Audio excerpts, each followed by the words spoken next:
Hey there everyone, welcome back to Utility Sports. Really excited for today's video, and it's one that I think has a big impact on this offseason. It is the Brooklyn Nets offseason preview. And stop what you're doing right now, listen to what I'm about to say. The Brooklyn Nets are the most influential team of the 2025 offseason. They have so much flexibility. There are so many options that the Nets can execute, figure out ways to work around. And I think Brooklyn specifically is going to be must watch this offseason when it comes to the draft, free agency, trade destinations, trade targets for other teams. They obviously have some veteran players who could be valued around the league. I think Brooklyn is such a fascinating team. So if you are a Brooklyn Nets fan, first of all, smash that like button on today's video and subscribe to the channel for more content. If you're a fan of another team, make sure to comment which team you would like to see next down in the comment section. And let's jump into that video preview here. What are we going to discuss today about those Brooklyn Nets who have so much flexibility, and what can Sean Marks really get done this offseason? Well, of course, the best place to start is with a season recap from this most recent year. What did the 2024-2025 season actually look like? What did it entail for Brooklyn, especially with a first-year head coach in Jordi Fernandez? We'll then look at their draft pick situation, and then, of course, some potential draft night trades as the Nets look at choosing a direction for their organization. I think that's one of the most fascinating stories this offseason. Brooklyn, a franchise that has had a real whirlwind within the last decade. You think about the fallout post Kevin Garnett, Paul Pierce there, sending the high picks that became Jason Tatum and Jaylen Brown to the Boston Celtics. And then afterward, landing Kyrie Irving, Kevin Durant, DeAndre Jordan, all within a 2-minute time span at the beginning of free agency in 2019, and then trading for James Harden, and then ultimately trading all three of Harden, Durant, Irving later. This franchise has been in so many directions, and now it's time to choose another one this offseason. The 2025 NBA draft targets that the Nets could look at with their 4 first-round picks and 1 second-round pick this year. We'll then look at the NBA free agency situation. The Nets have max cap space. That will be, of course, a big headline story for them. And then also big-time trade targets. That cap space could play out in a variety of ways, and it might not just be by signing guys. We'll talk about that situation a bit more as well later in this video. And then I will do my best to give an early outlook for next season, but I'm going to be completely transparent right now. I'm not exactly sure what that's going to look like. Let's jump forward here now, though, into that season recap from this most recent year. Again, it was Jordi Fernandez's first year as a NBA head coach, and I thought he had a very successful coaching debut in his inaugural season with Brooklyn. Now, the Nets did finish with just a 26-56 record. Some would say ethical tanking was in place for this team, but they started out very hot, actually, especially considering the talent on this roster. Through the first 34 games of the season, they actually started with a 13-21 record, which was quite surprising for a lot of people, and I think is a testament to what Jordi Fernandez was able to instill and install in that locker room. He instilled a culture of winning ways, winning habits, and selflessness. And then he also installed a team offensive context that I think really promoted the equilibrium of ball sharing and maximizing talent by having guys taking shots that not only are they capable of making, but come off of ball reversals, dribble handoffs. We saw a pretty different swing of how the Nets played from the year prior to this most recent season. I think Fernandez deserves a lot of love and credit for that. Cam Thomas, the leading scorer for Brooklyn when he was on the court. Unfortunately for him, he wasn't on the court enough this past year for Brooklyn, and I think with him leading up to his restricted free agency this offseason, which we'll talk about more later on in this video, it's going to be an interesting negotiation period between him, Brooklyn, and other teams if Cam Thomas ultimately gets to that stage of free agency where he discusses with other teams his future in the NBA. But I think Cam Thomas, again, this year showcased the ability to score the basketball as a number one option. Now, the reality, being the number one option is kind of this like mythical thing. There's a lot of guys in the league who could truly be first options and put up 25, 27 points per game. The question is, can they do it efficiently enough and maintain a good enough team offense around them with their ability to move the ball, make the right read consistently? And I'm not sure Cam Thomas is ever going to be in that 1A caliber tier, but he definitely is someone who can really put the ball in the hoop, both off the dribble and off the catch. I think Cam Thomas, there is a lot of talent to work with, and I am excited for his continued growth in the league moving forward, assuming it will be with Brooklyn under Jordi Fernandez's tutelage. Then you look at Cam Johnson, his best NBA season by far, had a tremendous year, and I keep seeing on Twitter, I keep seeing all over the place. By the way, link is in the description for the Utility Sports Twitter. Make sure to go follow down below. Let's try and get to 5,000 followers ASAP over there. But Cam Johnson's a guy who, I think all things considered, everyone just keeps calling him a role player, and I need to clear this up. He is a star role player, and people are going to say, well, that's still a role player. What's the big differentiation there? A star role player is a guy, once you get into playoff series, where, hey, if he's your fourth, fifth guy compared to most other teams' fourth or fifth guys, he's going to be a lot more consistent as an offensive option, a lot more reliable as a team defender. And I think Cam Johnson, by most NBA fan bases, has become extremely underrated. People see the headlines saying Brooklyn wants 2 first-round picks for him, or Brooklyn wants a lottery pick for him, this, that, and the other thing, and they say, well, he's only this, and he's this years old already, and X, Y, Z. They have all these reasons why they shouldn't trade for him. But at the end of the day, their teams get sent home in the first round, maybe the second round of the playoffs. If you have Cam Johnson, it might be a different story, and I think that's an important thing to consider. While the margin might not look huge between him and some other players, every little margin matters, especially in playoff basketball, and he is a guy who can swing a series. And I think if you have him on your team moving forward, you got to be very, very happy about it. He's going to be one of the big names to watch this offseason, as is Nick Claxton, someone who did have a little bit of an offensive output diminishment under Jordi Fernandez. For the most part, I've been very, very high on Jordi Fernandez and his coaching, but I do think specifically the scheme with delay action and bigs playing off the top of the key and triggering into dribble handoffs, it's a little foreign for Nick Claxton, who's more of your traditional pick and roll big man, screen and roll, dive to the rim hard, and of course, one of the better defenders in the league. Now, I think the last couple of years with Brooklyn, there have been diminished results on what he can be defensively. If you go back to the final full season of Kevin Durant and Kyrie Irving there in Brooklyn and what Claxton looked like that season, defensively, his impact was immense and through the roof. And I think him in the right system with the right pieces around him and the right offensive game around him, Claxton can be a really good player. Is that in Brooklyn going forward? I'm not sure. It's going to really depend on who they end up drafting this year in 2025, because if they do draft a lead guard like a Jeremiah Fears, it could change the way Nick Claxton looks moving forward.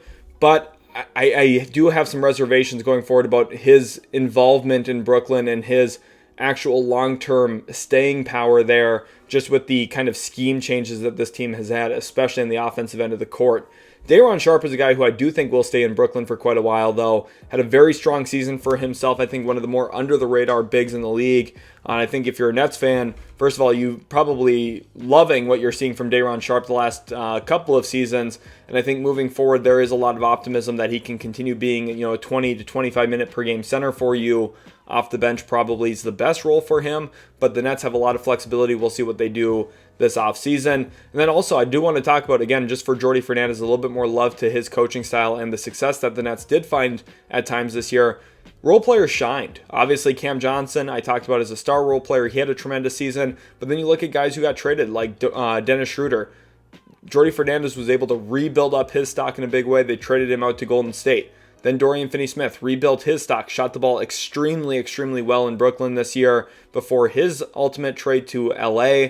And again, they built up his stock, were able to get multiple second-round draft pick assets for him. So I think the Nets have been creative. They've rebuilt this team in a smart way ethically, where they're trading the players who make sense to trade, getting value for them, especially if they're not going to fit into the long-term picture. And I think they've been a little patient with some of the other guys who are a little bit trickier decisions, like Cam Johnson and Nick Claxton, until they get blown away with the package like they did last summer with Mikal Bridges, of course.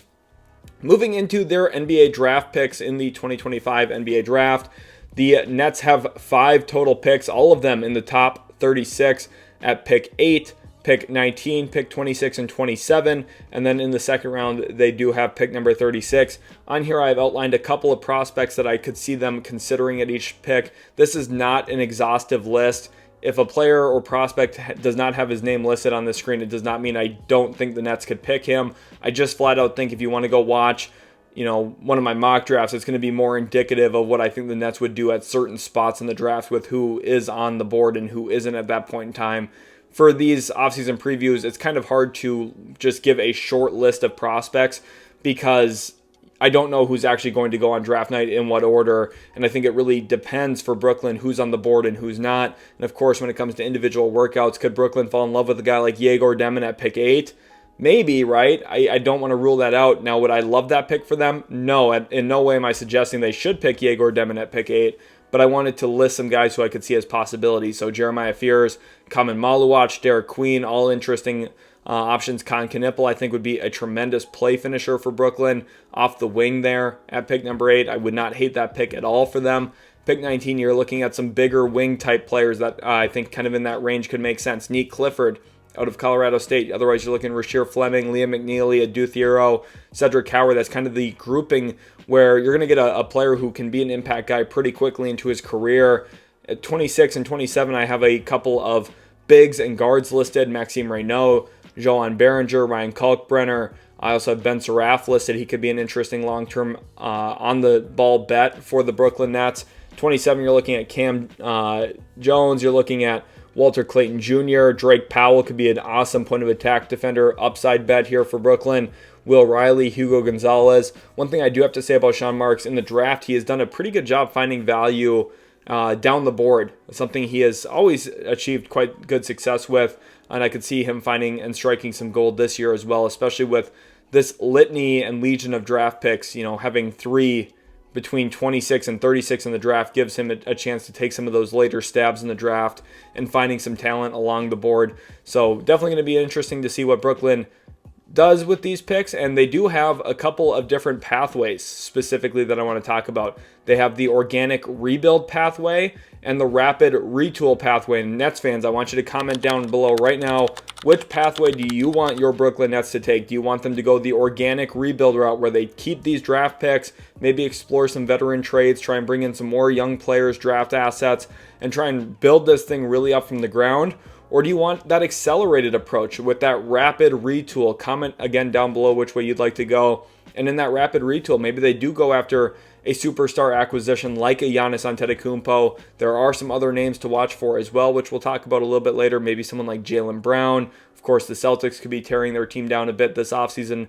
Depending on what happens there, it would be interesting to see. And then they could also go out into free agency and add a quality role player, whether it's a Nickeil Alexander-Walker or a Naz Reid. And then maybe you use some of your later draft picks to try and win. Walter Clayton Jr., Ryan Kalkbrenner, Mark Sears, all options that could be impact contributors immediately for Brooklyn, whether it's in the front court or in that back court as a point guard.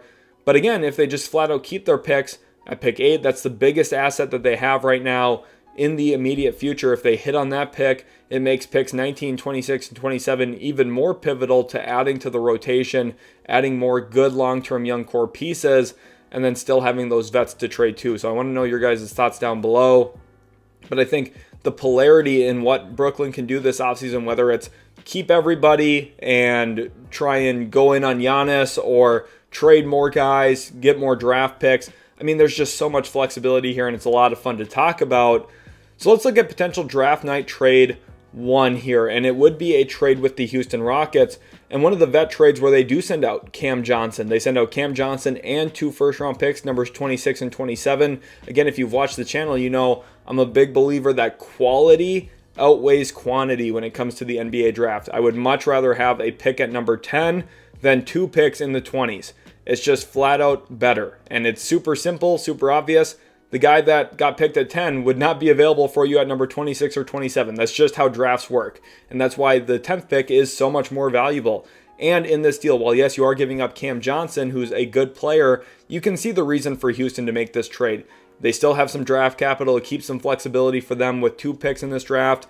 And they get a significant upgrade into their rotation over Dillon Brooks. Cam Johnson is just a better player. He's a much better offensive player, especially. And for Houston, a team that is really built on the strength of their defense and how many elite point of attack defenders they have. Of course, next year you're looking at more Jabari Smith Jr., more Tari Eason, more Amen Thompson, kind of assuming more of that on-ball defensive responsibility going forward, which makes Dillon Brooks a little bit more expendable for Houston. But you're also just needing more shooting, more reliability offensively, more connectiveness. And Cam Johnson brings you all of those things. He's again a star role player who shines off the basketball, and I think off of Alperen Şengün and that Rockets roster that they have in place right now, Cam Johnson would fit like a glove there in Houston. And then for the Nets, again, you're moving up to pick number 10. This has been heavily reported as something the Nets would consider doing, moving Cam Johnson and some of their later picks for a shot at the lottery. And in this deal, you're getting back a salary that isn't too shabby. Dillon Brooks, just a shorter term contract now at this point, just 2 years left, and he can be still an impactful player for Brooklyn. This is another guy who the Nets, if they did keep him going into the year, could look at keeping his value pretty high, giving him touches, giving him opportunities in their offense to shoot the ball. Maybe he gets a hot shooting streak next year, and then they go into the trade deadline able to trade him again as well. It would be very interesting for Brooklyn if they do take this pathway. They would be able to have picks 8 and 10 and still have pick number 19 in this draft as well. It would give them a very strong opportunity to improve the young core of this team moving forward. And while, yes, you are jeopardizing one of your better trade assets right now, giving up Cam Johnson, you're getting a player back in Dillon Brooks who can still be a starting caliber player for you. We saw him start a bunch of games this past year for Houston, who earned the 2nd seed in the West. Dillon Brooks can still be a solid player, whether he gets rerouted immediately or at a later date. We'll see what happens, but I think this is a reasonable trade for both sides. Houston gets a whole lot better right now with Cam Johnson in their starting lineup. And then Dillon Brooks for Brooklyn, and that 10th pick is not shabby value at all for this trade package. You then go on to my second potential draft night trade, and this one is a little bit different. And Portland kind of strikes me as a sneaky buy candidate at the draft this year. They do have pick number 11, and they have Jeremy Grant's contract. And unlike Dillon Brooks' contract, Jeremy Grant's contract is quite an albatross. Over $10 million more expensive than Dillon Brooks, despite being, in my opinion, a worse player than Dillon Brooks. And it's an extra year longer as well. So this is a contract, this is a situation where Brooklyn is basically renting out some of their cap space and eating the salary of Jeremy Grant long term for Portland, which is what ultimately allows Portland to be comfortable giving up the 11th pick. And in this deal, the Blazers do acquire Cam Johnson, Dariq Whitehead, and Jalen Wilson. You needed Dariq Whitehead and Jalen Wilson's salaries in here to actually make the trade legal for Brooklyn's perspective, because Jeremy Grant does make a significant amount more money than Cam Johnson. Of course, you could also look at the possibility of Brooklyn renouncing rights on D'Angelo Russell, a few other guys to make that work too. But this is a trade that even if the Nets don't renounce rights on their guys, could still functionally work.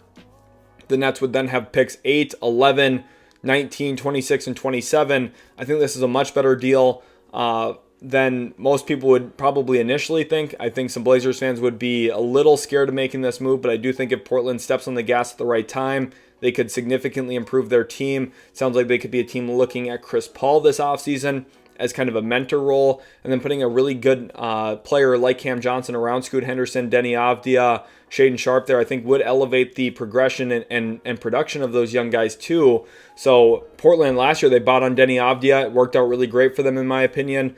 The early returns of that are awesome, and I think the long-term returns will still be very, very good as well. Maybe buying on Cam Johnson right now if you're Portland, not a bad idea. And for Brooklyn, the idea is pretty self-explanatory here. You're getting pick 11 for Cam Johnson in this trade, and it works out quite well. Potential draft night trade number 3. This is one that I talked a lot about in the February trade deadline live streams. If you were there watching on the channel in February, you're going to remember me talking about Nick Claxton as a realistic target for the Lakers. Now, it ultimately did not come to fruition, but maybe the Lakers are looking at how their season ended and saying it should have been what we done. We should have went after Nick Claxton. We should have went out and targeted a real big like him and got a deal done. Obviously, they had the deal for Mark Williams. It ended up falling through on their own volition as they rescinded that trade because of the failed physical, which was highly scrutinized by many around the league. But now Nick Claxton landing in LA. Earlier I alluded to his fit as more of a traditional screen and roll big, get all the way down to the rim. You see him as a lob threat where he's been extremely, extremely effective and efficient in years past. Of course, this past year, again, a little bit of slippage in terms of his overall field goal percentage and offensive efficiency in a different role. I think simplifying his role back down, putting him next to Luka Doncic for the next 5 to 10 years would work quite well for Nick Claxton. I think the offensive and defensive value he could provide to the Lakers would be very, very good, similar to what we saw Daniel Gafford bring to Dallas a couple of years ago at the trade deadline, but probably to an even greater degree for this Lakers roster, because I do think Nick Claxton is just a better big man than Gafford, and it does come at a pretty hefty price. The Lakers give up 2 expiring contracts in Gabe Vincent, Maxi Kleber, but they do give up in this also pick number 55, a very late second-round pick this year. They also give up 2 first-round picks, a 2030 first-round swap that Brooklyn would have the right to exercise with LA, and then also a 2031 first-round pick with a protection on it. I think the Lakers trading out that far of future stuff would have some concerns and some hesitancies just giving up completely unprotected assets. But to get something, you have to give something up. And I think this is a balanced trade where Brooklyn looks at new centers moving forward. At pick number 8, they could maybe look at someone like Maluach or Derek Queen, kind of rewrite what their center room looks like moving forward. And the Lakers get a guy next to Luka Doncic for the next half decade at minimum, and a guy who's going to be very impactful in that kind of system and setting moving forward. Potential draft night trade number 4, and this is the big one. This is the one where the Nets say, screw it, we're going for Giannis, we're trying to be relevant right now. And again, with them having Nick Claxton, with them having Cam Johnson, with them having all of this flexibility, they can go out and make an aggressive trade like this where they give up 7 first-round picks. Remember, this is a trade framework. This is not necessarily what I'm saying Milwaukee would immediately agree to, but there are 7 first-round picks in this trade, 1 second-round pick this year. Of course, you could argue more seconds have to be in there, maybe some more swap options down the road, but this gives Milwaukee the chance to completely rebuild their rotation through the draft. The Bucks are very, very thin on young talent, and giving them 7 first-round picks, most of them in the near immediate future, gives them the ability to rebuild their draft capital, rebuild their draft assets. Now, you could also argue that New Orleans might have to be involved as a third team, which I think is very legitimate because the Pelicans have the 2026 and 2027 draft rights to the Bucks picks. So Milwaukee might be hesitant to make a Giannis trade without getting some of those picks back from New Orleans. Brooklyn, we saw do that same exact thing last year with Houston, getting their picks back in a deal. Ultimately, that was the Mikal Bridges trade, right? So I think that kind of framework is something you could definitely include into this pretty easily. But this is the type of framework where Giannis lands in Brooklyn. The Nets would still have about $15 million in cap space after this trade. They could go out and sign someone like a Naz Reid, maybe be aggressive out in the market, try and improve their team pretty drastically, pretty quickly. And on top of it, they would still have access to the non-taxpayer mid-level exception. They would still have access to other draft picks to trade. So they could really go into next year with a very revamped roster and one that is significantly better, including a top 3 player in the world in Giannis Antetokounmpo. And I think for Brooklyn, it's definitely something that is a real possibility. I would not be shocked if Giannis ultimately lands in Brooklyn. I think the Nets are hungry to improve their roster if it makes sense. And anytime you can get a top 5 player in the world, it does make some sense. And I think the Nets right now are a real danger spot and a real team to watch for in the Giannis sweepstakes this offseason if he ultimately does request that trade from the Milwaukee Bucks. So when it comes to the NBA free agency situation, on top of potential trades and draft night news and draft picks they can make, the Nets just flat out are projected a maximum cap space of over $91 million, which is ludicrous. We have not seen that much cap space in a long time. Now, they do have $128 million in cap holds. If they decide not to renounce all of the cap holds, they won't have $91 million in cap space, and that's very likely. D'Lo's cap hold is very significant, $28 million. Now, if they do just flat out re-sign D'Angelo Russell, he will sign for probably half that. So cap holds, sometimes they're misleading, right? If D'Angelo Russell re-signs with the Nets for 2 years, $28 million total, you're shaving that cap hold in half. So keep that in mind. DeAnthony Melton, another guy who they got last year in that trade of Dennis Schroeder to Golden State. DeAnthony Melton has a $15 million cap hold. He won't make $15 million next season. So even if Brooklyn decides to keep some of these guys like D'Lo and DeAnthony Melton, they're not going to pay them as much as their cap holds would indicate they are quote-unquote worth, right? And then they also have the restricted free agency trio of Cam Thomas, Day'Ron Sharpe, and Zaire Williams. $42.5 million of cap holds collectively there. Now, Day'Ron Sharpe, I do think is a guy who they can get on the non-taxpayer mid-level exception, maybe even a little south of that, anywhere from about $9 to $12 million annually is what I expect Day'Ron Sharpe to sign for. Pretty similar to what Onyeka Okongwu signed for with the Atlanta Hawks a few years ago, so I think that's a very fair budget price for Brooklyn to pay. That's about right where his cap hold is as well. Zaire Williams, I'm really not sure if that's going to be a huge priority for Brooklyn or not. I could see them getting a 2-3 year deal with a team option in there done with him, something that keeps Brooklyn's flexibility around. Zaire Williams' cap hold is huge, by the way, so that's another one they could just flat out renounce if they want to. Cam Thomas is the tricky one because he can really score the ball. This is a player you don't want to just give up on, and I think if they do find a way to keep him, and based on how many games he missed this past year, maybe they can get him around that $20 million mark, maybe a little bit north of that.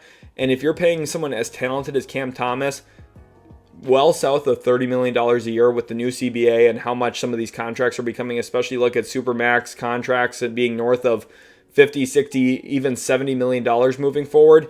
Cam Thomas, south of $30 million is very, very good value. Compare his contract to Zach LaVine's, and you're probably seeing the value there for Cam Thomas on, a 4-year 80, 5-year 110, somewhere in that kind of ballpark range where he's making between $20 and $25 million. I think that's very, very fair value, given, the lack of consistency in terms of being on the court, and then also just the playstyle archetype. I'm just not seeing him finding a way to get $30+ million out in the market. So I think Brooklyn, they're willing to pay him probably somewhere in that $20 million a year range, which I think is quite fair. And with that in mind, the Nets are most likely to operate this offseason between $40 million and $60 million in cap space, which, remember, Giannis makes a little bit more than $54 million. So again, the Nets could just flat out trade for him into cap space if they decide to do that and renounce certain cap holds and re-sign D'Angelo Russell for cheaper, get a Cam Thomas extension done, get a Day'Ron Sharpe deal done. The Nets can accomplish all of this and still go out and land Giannis and put him next to Cam Johnson, Nick Claxton, Day'Ron Sharpe, Cam Thomas, and all of a sudden you're starting to see how this team could be pretty darn good pretty quickly, even without any external additions, which they still have possibilities of doing that as well in free agency. They, of course, could go out and sign actual free agents. Now, this offseason period is not going to be a super strong one from the free agency perspective. Some of the headliners, like Naz Reid's one of the better free agents this offseason. He's an off-the-bench player. I think in the maximized Naz Reid role, he is your sixth man, something he has thrived in Minnesota for the last couple of years. And I think anything more than that for Naz Reid is, I think, stretching his game and relying on him a little too much come playoff time especially. So Naz Reid, for me, six-man kind of player. He does have a player option. He will opt out of that player option, probably get signed anywhere from $17 to $22 million a year if I had to guess. And I think that's going to probably be in Minnesota. Julius Randle, could they bring him in? I don't think that's really the way that Brooklyn wants to go. I wanted to list him. He has a player option. Jonathan Kuminga, Josh Giddey, two guys with restricted free agency tags. Kuminga definitely would be a real possibility here, especially if Brooklyn takes more of the patient route and wants to rebuild internally and figure out ways to improve their team with younger players. Kuminga could definitely be a guy on the radar. I could also see Sean Marks get involved in the Josh Giddey sweepstakes, and not because he would want Josh Giddey on the Nets, but I think he could play a game of chicken with Chicago, who traded Alex Caruso for him last year. Now the Bulls are at a point where they can't really risk losing him for nothing because they would look completely stupid, especially if the Thunder win the finals this year. Alex Caruso, of course, has been a big part of that Oklahoma City Thunder team success.